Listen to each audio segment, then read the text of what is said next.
Welcome into a Monday, February 23rd edition of Daily Faceoff Live. We have retired our Milan Games European techno jingle, and we are back to everyday life here on the show. Welcome into everybody watching along on the DFO YouTube. And of course, the show, as always, is a presentation of Bet365. Download the app today. Use the promo code NATION. Whatever the moment, it's never ordinary at Bet365. Tyler Yaremchuk, Carter Hutton with ya. Huts, how did you handle the heartbreak yesterday up in Thunder Bay?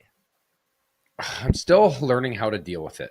Truthfully, if we're going to be totally honest, I caught myself having a brief moment this morning as I was driving, thinking about what could have been and these just monumental moments during that hockey game that could have swayed it in Canada's favor. But then I've also come to the acceptance that I understand what happened, and Team USA was the better team because their goaltender is part of their team and he played really, really well. And there was key moments where they found a way to get through. And it just goes to show you, I think, it's their time and they needed this. I think as a country, it's awesome. But man, hockey's in a good place. And these are some talented players we got to watch.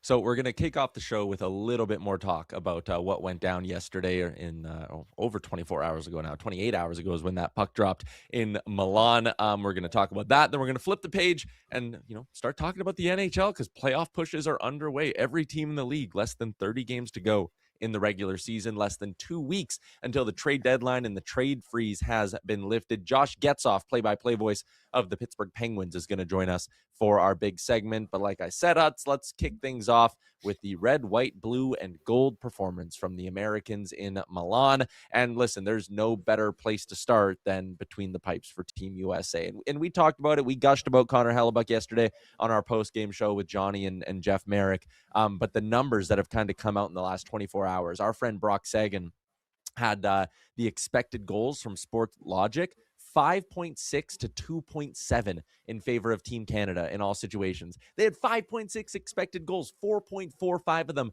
coming at 5-on-5, and Connor Hellebuyck let one past him. That was Hasek in 98, and I said it yesterday with Jeff. It's not hyperbole to call that one of the greatest goaltending performances in the history of the sport.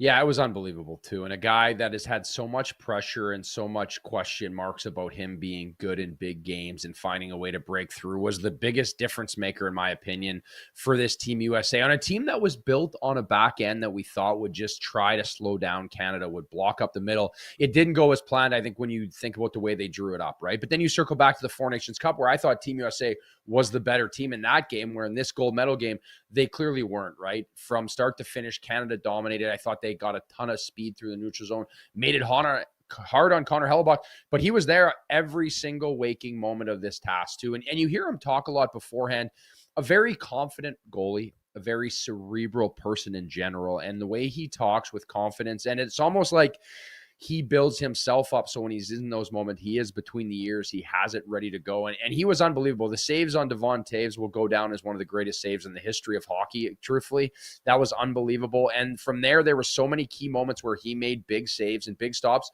And for me, it's just his presence, right? He has such a presence in the net where it doesn't look like you can ever clearly beat him. Even Makar to beat him clean was very surprising for how dialed in he was. And I think that instills confidence in the USA group that found a way to win when it went to overtime. I think, listen, he was probably going to be a Hall of Famer anyways, but this might be like the crowning moment, the nail in the coffin of Connor Hellebuyck's Hall of Fame legacy as a player. Like, he's won the Vezina 3 times. He's been a finalist 5 or 6 times, I believe. He's coming off an MVP season. Like, this might be Connor Hellebuyck's peak, and that game last night was the exclamation point on all of it. NY Boost with a comment that said, how did Hellebuyck not get MVP? It's insanity. So I do think there are a couple of things to remember here if you're going to criticize the MVP voting at the Olympics. The votes had to be submitted after the first period of that game, of that gold medal game, and it's MVP of the entire tournament, not MVP of the final. If you go back to 2022, Juraj Slafkovský won MVP for Slovakia. They won bronze. They weren't even in the gold medal game, and Juraj Slafkovský won MVP of the tournament. Connor McDavid was setting records, and he was the most dominant force throughout that whole tournament. Connor Hellebuyck, I have no problem saying he was the second best player in the tournament. I have no problem saying he was the best player in that gold medal game by quite a wide margin. But if you're going to criticize the MVP thing, you got to kind of understand how it's voted on and sort of what it represents. It was not MVP of the winning team. It was not MVP of the final. it was MVP of the entire Milan games. Looking a little bit bigger picture-wise, Huts, at this Team USA group, we're going to get best on best again in 2028. And, all things staying equal, we should get another Olympic run with NHL participation in 2030. And when you look at this USA team, I mean, the big guys up front, Brady Tkachuk, Jack Hughes, the golden boy, the golden goal. You look throughout this lineup, it's a bunch of guys in their mid to late 20s. When we get playing again in 4 years, and I think the Olympics are in France in 2030, these guys are all still going to be in their prime. Like, if you're a Canadian fan who thinks this is just one-off, the Americans caught lightning in a bottle, like, no, they're going to keep being a force as we keep going. Yeah, I think so too. And again, so this is my only take, I guess, when we talk about this, and you see it thrown in your face all day when it comes to social media and everything going on, is anyone that is involved in hockey and understands the game isn't like USA is an absolute superpower. We just have amazing talent now in different countries, and there's so many good teams that can win it, which is a great thing for hockey, which is unbelievable. Yes, USA won this tournament. They were the best team. They found a way to win, and I will eat my words. And I put the photo up there for the chat because I said that I would. Whoever won, that's Jack Hughes, probably one of the going to be the most iconic photo in United States hockey history. But that being said, this is a good thing for the game, right? There's tons of young talent. I think how many kids were sitting in front of a TV yesterday that got to watch this, whether it was Canada, or United States, or anywhere across the world, that it's going to inspire and keep our game strong. And that's where we really need to think. And I think for Team USA, they are in a really good place, right? There's a lot of good young talent, just like Canada is and Sweden and all these countries. And so I think it's something to build off of. But what a great day for sport. What a great day for the Olympics. And we're on the losing end of it, Ty, as Canadians. But that being said, that's everything we wanted. That was much better than like a 5-1 blowout or someone making some horrible mistakes that really cost anyone the game. It's funny that you say 5-1. We got a comment from Cobalt in the YouTube who says, combination of Hellebuyck and just bad puck luck. That game should have been 5-1 with breakaways from Macklin and McDavid. Those are another big couple of stops by Connor Hellebuyck. The save on Taves, McKinnon missing the wide open. And yeah, if you're a Canadian, I think when your head hits the pillow, you can sit there and say, man, they gave it their best. It just wasn't their day. And it's a combination of a whole bunch of things. And as we turn our attention now to that Canadian side a little bit, let's talk a bit more about the OT winner, Huts. And you told me this before the show, so I'll lob it over to you. But the criticism of Cale Makar on that OT winner, is it warranted? No, I don't think so at all. So I think this is a perspective that people take, right? So when they watch that back check and they see him not engaged. So first it's a puck. It's a 50-50 puck at the blue line where if he wins that puck on Jack Hughes, makes a nice poke to get it by him. Now he's third man back as F3, right?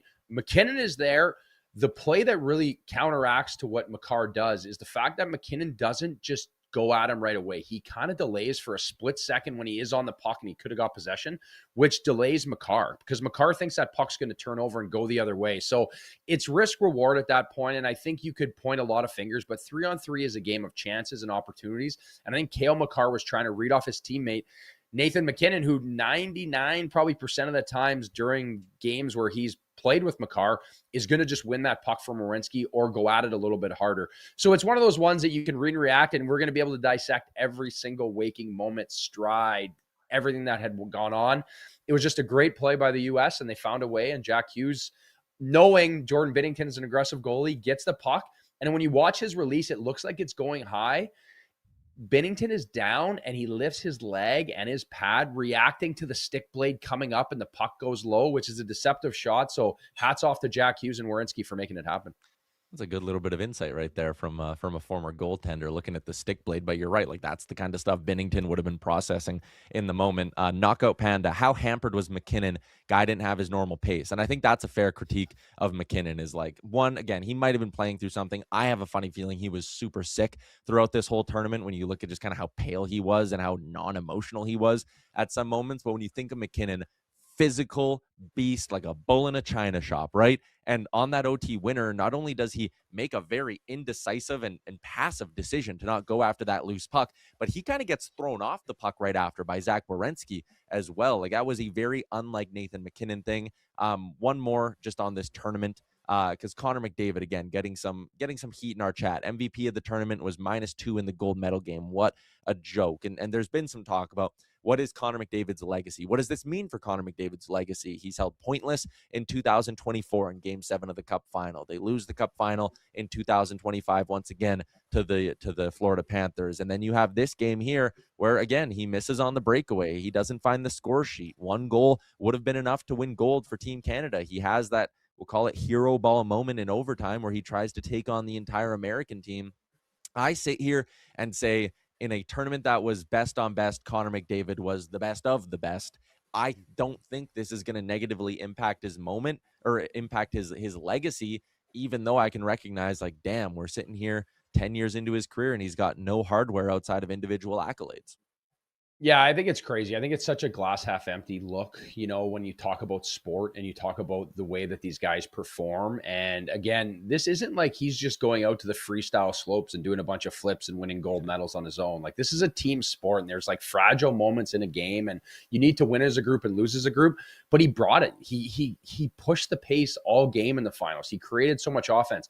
He was the best player forward group by far out of anyone and the best players in the world. So I don't think it tarnishes his legacy by anything. I think that is just the optics of being able to find your opportunity to take shots. It's the same as his, last 2 Cup losses to a better, deeper, more well-rounded Florida Panthers team. He pushed his team to the finals, Game 7 and Game 6. So I don't think that's a knock to him. I don't want to be too defensive in this act. He hasn't been able to push it over the top. But that being said, every single time it's on the big stage, he performs well. We're 1 year removed from the biggest tournament we've had in years and him scoring the overtime winner. And I think that just gets swept under the rug because it's the chance to push the storyline of Connor McDavid, finishing second place.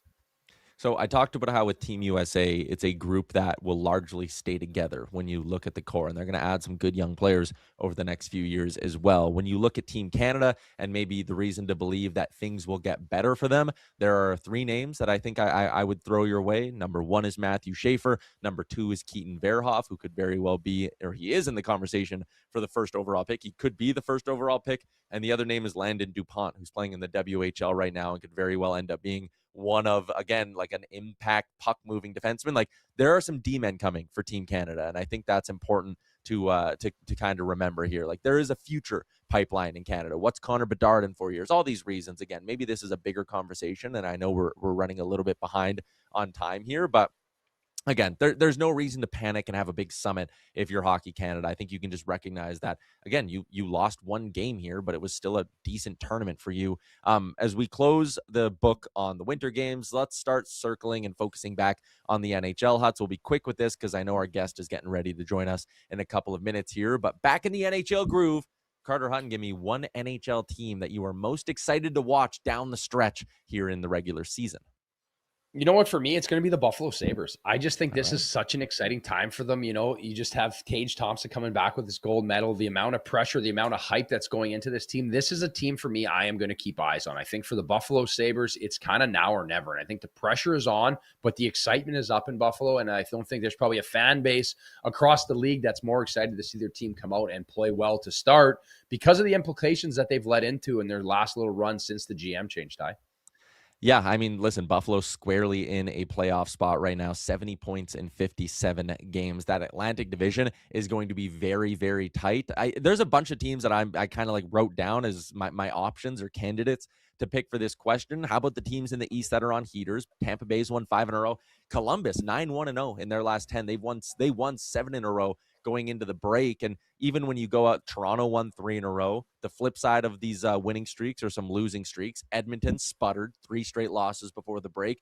LA sputtered. No Kevin Fiala anymore. Artemi Panarin, though, should be in the lineup and ready to go when they resume play on Wednesday or Thursday. It'll be just fascinating, Huts, to see like how much momentum was sucked from these hot teams, and the teams that are cold, how much can they kind of use this reset as a fresh start for their season, so to speak? Yeah, and I think on the other hand, you could look at the teams that are on the outside looking in that had big impact players. For me, 2 that stand out immediately is when I think about Brady Tkachuk, Austin Matthews, the captains of their Canadian teams that are on the outside looking in. What does this do to these players coming in, knowing that they hadn't been winners before, right? These guys finally went and won something. Can they parlay that into a big push? And then the other one, Jack Hughes, right? Like, you score the biggest goal and, since Lake Placid, in that matter, this is the chance of like him to be able to go and do that and push for this New Jersey team. So there's a lot of great storylines. And I think this is why we do these events, is to see the players on the big stage and to use this to grow the game. I think it was an awesome time. And I think for a lot of these teams, it's going to be exciting second half or that last little section of run here. New Jersey Devils, 11 points out of a playoff spot. They have scored the fewest amount of goals in the Eastern Conference. Jack Hughes is going to have to do a lot of heavy lifting if they're going to get back in the mix out east. Let's get to our big segment for the day. It's the All 32, and it's brought to you by Tim Hortons. If you feel something fresh in the air today as you're driving into work, it's because Roll Up the Rim season is officially back. You can still play on the cup while supplies last, but do not forget to play on the Tim's app, which means more chances to win for just doing what you already do, and that is drinking Tim Hortons. Roll-up season is only around until March 22nd, so don't wait until it's over to realize you forgot to play. For more information, check out timhortons.ca/rollup.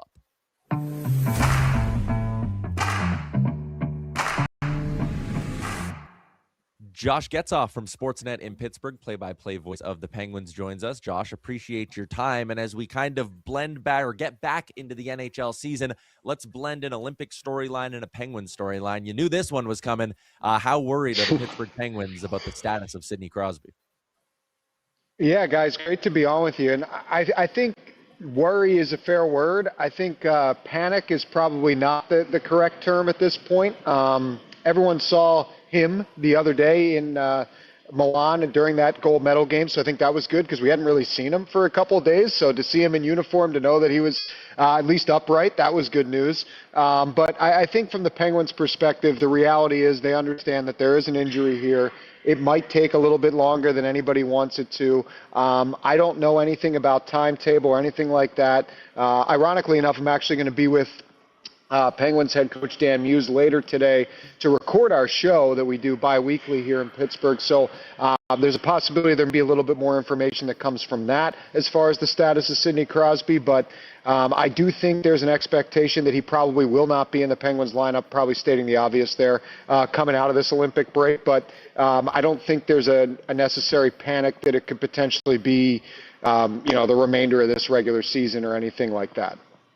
Well, and I think reassuring for people is knowing that Kyle Dubas was there firsthand, right? He was with Team Canada. He was around Crosby, and he knows how well he takes care of himself. And the other veteran there, you talk about Malkin and his level of play and where he's at. There's been talk of extension. Can you give us a little more about what's been going on with him lately?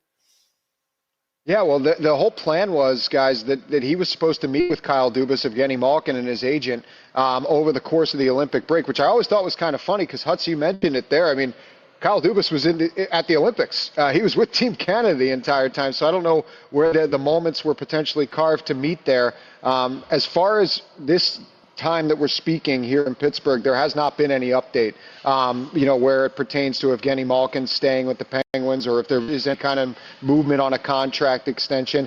I think the obvious thing that you see with this year is that Gino has a lot left in the tank. I mean, he's been unbelievable, really, and you could argue when you rank Penguins this year as far as their overall performance consistently, it's been Evgeny Malkin night in and night out. I mean, you're talking 9 or 10 games out of all the ones he's played. You see 41 there on your screen that he hasn't gotten a point in.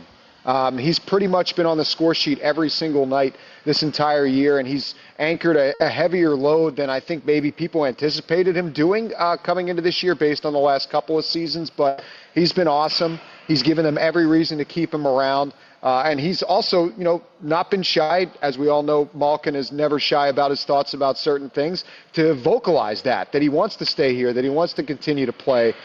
So we'll see where the Penguins go with this, but I feel like there will be something reached between the two sides. In fact, I'd be kind of surprised, one, if Evgeny Malkin doesn't continue to perform like he has, and two, if the Penguins don't find some kind of way to make it work beyond this season, which is, quite honestly, guys, not something I thought maybe we'd be saying 5-6 months ago.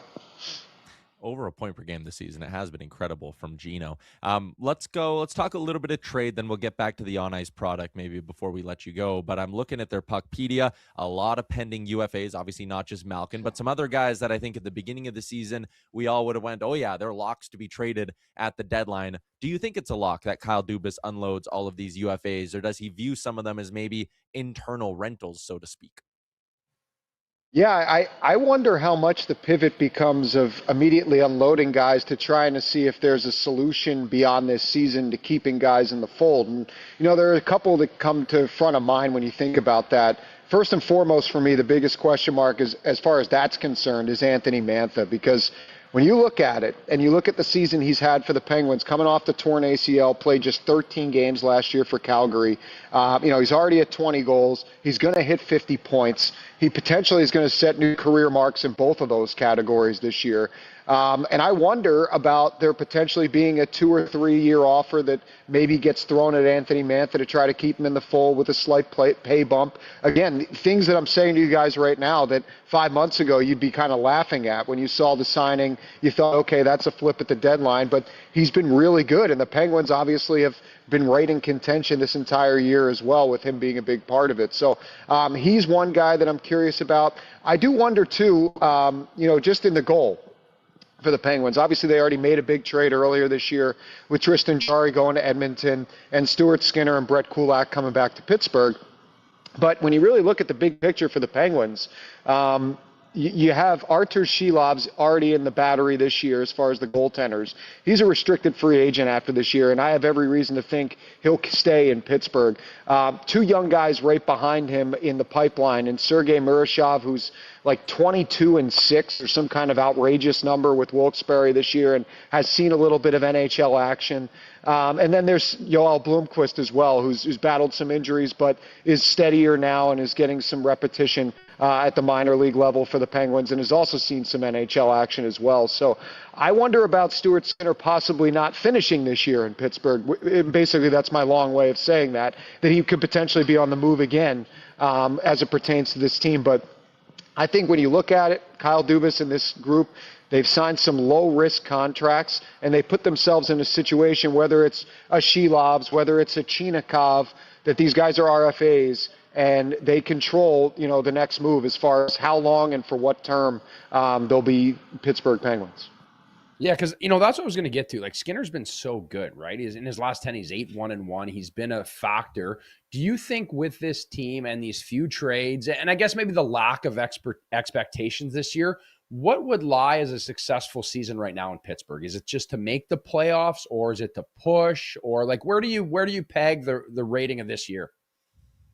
Well, I'll tell you guys, from the broadcast perspective, making it would be awesome. It sucks not making the playoffs. Let's be real here. And when you're the Penguins and you become so spoiled seeing that playoff performance year after year after year, to miss it now 3 years in a row, some teams would kind of say, if 3 years in a row, it's no big deal. But in Pittsburgh, it is a big deal. There was 16 straight before that they had been in the postseason, and obviously had won a few cups in there as well. So these last few summers have been a lot longer, and they felt a lot longer. But this year, the push that they've had, the fact that they're going to come out of this break in the second spot in the Metro and, right in the mix to challenge to be in a playoff spot when it's all said and done, I think the playoffs are a successful year when you consider the step forward that would mean, and all the players personally that have taken huge steps this year to be a part of that recipe for the Penguins. So I do think that's, maybe a barometer that a few years ago in Pittsburgh wouldn't be quite enough. But right now, after the last couple of seasons, that's a big jump. And then you try to build on it, obviously, going forward in the years to come. Well, and that's what's so interesting about where they sit is, like you said, it's second in the Metro. This isn't a team that we're talking about like, ooh, what's Kyle Dubas going to do? They're 5 points out of a wild card spot, like squarely in the playoff conversation, potentially hosting the first round series against the New York Islanders. They could beat the New York Islanders. And if you can win one round, then who's to say you can't win two? And if you're Dubas and you just sat in Milan and you got that behind the scenes look of how badly Sidney Crosby wanted to play in that gold medal game and couldn't do it, but all the work he was doing in the 48 hours leading up to it to try and play, like if you're Dubas, how do you sit there and not, trade a bunch of first round picks, but how do you not sit there and go, I want to give Sidney Crosby and Evgeny Malkin and Chris Letang like everything they potentially need to win a couple of playoff rounds this year? Because again, like even just saying that sentence doesn't sound super far-fetched right now. No, it doesn't. And it's interesting because I think Kyle Dubas has kind of looked at this Penguins team, really especially over the last couple of months, guys, and thought to himself, okay, you're giving me a reason to add. And the ads that Kyle Dubas have made, as I mentioned, they're lower risk kind of additions. Sorry, we got the speakers starting to blare here. I guess that's my intro music. But they're lower risk kind of additions. Guys like Chinikov, guys like, throughout this lineup that have come up from Wilkes-Barre and had a lot of success as well. So I see him potentially being active. I know they'd like to add another defenseman. I know they'd like to add to their forward group. They have some in-house solutions as far as guys in Wilkes-Barre that can come up and be productive. But do you want to make that big splash? Do you want to try to give guys a reason to think, hey, we've done our job. Can you do yours and give us a piece to take the next step? And we'll see if they do just that. Josh, appreciate your time squeezing us in from the Penguins practice facility. Enjoy the rest of the season, and I'm sure we'll be having you on. I think we'll be having you on to do a playoff preview at some point. I would love it, guys. Yeah, I guess this is like in the Emmys when your speech is too long. They're giving me the playoff music. So I'll listen to some Paramore, and I'll talk to you guys at some point down the line. Thanks for having me on. Yeah, thanks, Jeff.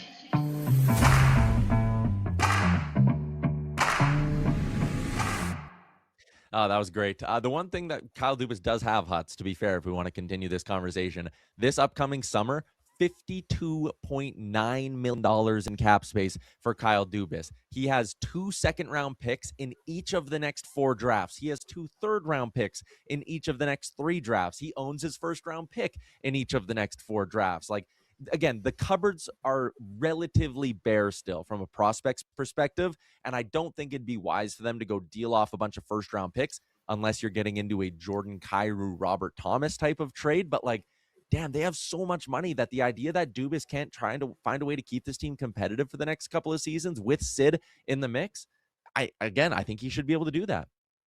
Yeah, and I think like when you talk about the structure and history and management and ownership, if Sid is healthy and still producing, they're going to do their best to try to do that. And I think that is a priority that they've talked about, they've shown. I think for Kyle Dubas, he came into a unique situation, a GM that is heavily criticized because of his past with the Toronto Maple Leafs. And when you're in the fishbowl of hockey and everything that goes on, he's done a good job. Because I think if you were polling anybody right now and you said, hey, Pittsburgh, post-Olympic break, you're going to be sitting second in the Metro, they'd be like, no way. Like, what do you mean? What are you talking about? So this has been a good job, and we'll see how they parlay this into the future.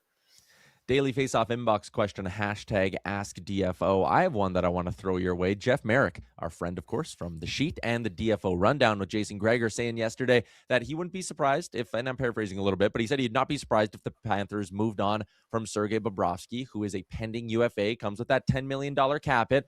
Panthers sitting, well, right down kind of near the New Jersey Devils in the Eastern Conference standings. The idea of the Panthers potentially moving Sergei Bobrovsky, Huts, what do you make of that? Oh, seems crazy to me, right? Just for his history in these last 3 years, 2 cups, 3 times to the final, what he's done for Florida and for hockey. It seems like a wild trade, but again, these are things that happen. Guys make lots of money, and if they're not going to win, there's things that could be moved out and moved on from, and you're trying to get something a little bit better. But I see this would be a crazy one for me. I think it would shock the world, shock a lot of those Florida Panthers teammates. And again, maybe coming out of this break, they look and see where they're at and what team they actually have before anything like that drastic happens. Well, yeah, because who knows the health statuses of guys like Marchand and Jones and Matt Tkachuk as well. Sorry, but the one thing that's like, I don't see it. Sergei Bobrovsky has trade protection, right? He's got a modified no-trade clause, can submit a 16-team no-trade list. I would imagine that, again, the respect of winning 2 Stanley Cups there, the Panthers aren't going to move Sergei Bobrovsky somewhere unless he wants to go. And I think back to being in Florida last year for the Cup final, the morning after the Panthers, it was either after they won Game 3 or after they won Game 4, I was walking along, heading to the beach to go get a coffee, and there's Sergei Bobrovsky with his hair tied up, pushing a stroller. We're like 12 hours removed, maybe less, from them winning that game. And I just, whenever the trade stuff comes up, I just think about seeing him there. No one's bothering him, even though he just won a Stanley Cup final game the night before. He's pushing his kid in a stroller, and I'm like, this guy's living the life right now. And why, like, would he really put his hand up and say, I really want to chase another ring so badly, or I want another big contract so badly that you can trade me to here, or here? Like, I just don't see it. Yeah, and again, I think back to my personal experience being around guys that are superstars in markets, and I think about being with Jack Eichel one time. We stopped at a Walgreens on the way to the plane, and 6 people stopped them to get an autograph and get a photo and get a. I shopped. I was good. I got my stuff and I got in and out and got back to the car. But like those are the things that sometimes people start to weigh, and that changes when you're younger and you're a superstar status. Where now Bobrovsky's set in his ways. He has a wife. He has a family. There is a lot of value to going unrecognizable. And I think a lot of superstars will tell you that. Yeah. Let's get to our daily bets for Bet365. Download the app today. Whatever the moment, it's never ordinary at Bet365. And we're going to pull up the Stanley Cup odds right now as we head out of the winter break here, Huts. We're going to treat this kind of like the stock market. I want you to take a look at this list of teams in front of you. There's obviously a bunch more on Bet365. And give me one who you think will greatly improve their Stanley Cup stock in the next couple of weeks here. Oh, you know what? The team for me that is just on the outside looking in that I think will improve and is a really good buy is the Washington Capitals. I think they're going to come out of this break even invigorated by it. I think Logan Thompson is going to take away a lot from playing in there. I think Chychrun's going to continue to play with a chip on his shoulder to prove people wrong. And for Tom Wilson, I think there's a great experience. So Washington is that outlier team in a metro where I feel like they can make up some ground here. I'm going to go with the Montreal Canadiens, 6-3-1 heading into the break. They were playing some pretty decent hockey. You can see them down there at plus 3,000, so right around 30-1. I look at almost similar to the Penguins. If the Habs can play some good hockey coming out of the break, get into the playoffs as the 2 seed, get the Red Wings in round 1. That's a very winnable matchup for them. I wouldn't be the least bit surprised, and hey, maybe they continue to add here ahead of the deadline too, if the Montreal Canadiens go from that 30-1 range to maybe even up to that 22, 23-1 range and maybe cut their price by a third. So I like the Montreal Canadiens as my team to watch. I know there were some other NHL-specific questions that we got in the YouTube chat, but I'm going to save one of them for tomorrow when we really kick things into NHL back third of the season preview mode, I suppose. But we'll wrap up the show, Huts, with a little bit of garbage time, and we're going to go back to the winter games. And I could not believe that they were doing this. Even in my heartbreak as I was watching Canada get their silver medals on the screen, them going around and giving like the stuffed mascots to every Canadian player, that is rubbing salt in the wound, isn't it? You just lost a gold medal. You have the silver around your neck. You barely want to look at that thing. And then here comes some double IHF or IOC official giving you a little stuffed animal 10 minutes after the game. That was like the Nathan McKinnon reaction that we got on the screen here. He was like visibly confused looking at it. Yeah, nothing is in more immediate danger than that stuffy was the writing on that one. And I couldn't believe how funny it was. The fact, his reaction and just the head shake that he gives and he puts it behind his back. Like you can tell in his mind, he's like, I can't believe I have to hold it together right now. So again, I just think if you're going to do something like that, maybe give it out with the medal because you're giving out separately. What did you think the players were going to do? They're grown men that just lost the heartbreak of their life. Like, what the fuck? It was great. All right, that is a wrap on today's edition of the show. Josh Getzoff from Sportsnet in Pittsburgh was absolutely fantastic. The rest of this week, getting right back into NHL mode. The trade freeze is lifted. Games resume on Wednesday, and that means we should have plenty to talk about tomorrow. Everybody in the YouTube, if you're new to the show, we're live every weekday at noon Eastern time. So drop a like, hit the subscribe button, and we'll see you all right back here tomorrow with a Tuesday edition of DFO Live. Hey hockey fans, if you enjoyed that video, then make sure you hit the subscribe button right here on the Daily Faceoff YouTube. We have you covered for everything you need. Exclusive interviews on The Sheet with Jeff Merrick, all the latest hockey news on Daily Faceoff Live, and you can always get your morning started with Johnny Lazarus and Colby Cohn on Morning Cup of Hockey. Don't miss a minute. Hit that subscribe button.